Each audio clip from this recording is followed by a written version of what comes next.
c'est pas l'opinion qu'il faut travailler, là c'est vraiment un certain nombre d'associations, associations environnementales. Et c'est vrai que ce qui a été malheureux, c'est que les premières innovations en matière génétique étaient plutôt sur des résistances à des herbicides. Il y a eu le fameux maïs résistant à la pyrale ou au glyphosate. C'était des mauvaises pistes. Par contre, si on joue sur l'innovation qui permet la qualité en termes nutritionnels, l'innovation qui permet la sobriété en termes d'usage de l'eau, l'innovation qui permet de se passer d'un certain nombre de traitements, la tolérance aux maladies, la plus grande résilience des cultures à leur environnement. Ça, c'est des vrais enjeux sur lesquels je crois on peut communiquer.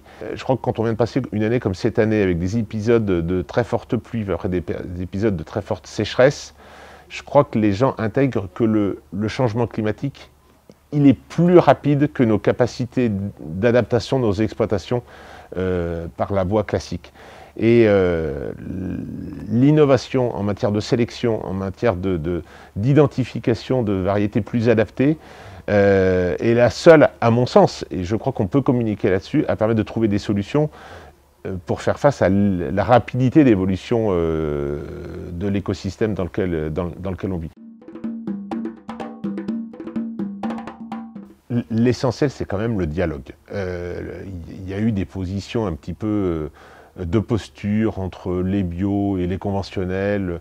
Il faut aller dans le dialogue. C'est aussi emmener nos concitoyens sur nos fermes, parce que des agriculteurs ont oublié qu'ils pouvaient produire un certain nombre de produits à la ferme. Et même si l'essentiel de la ferme est pour des productions qui vont être utilisées par l'industrie agroalimentaire, parfois c'est aussi un élément de dialogue d'avoir une partie de production à la ferme. Il faut ramener les agriculteurs et leurs concitoyens à discuter. Et il faut amener aussi les élus à mieux comprendre les enjeux de l'agriculture. Parce qu'on est parfois resté sur des postures qui sont un peu datées.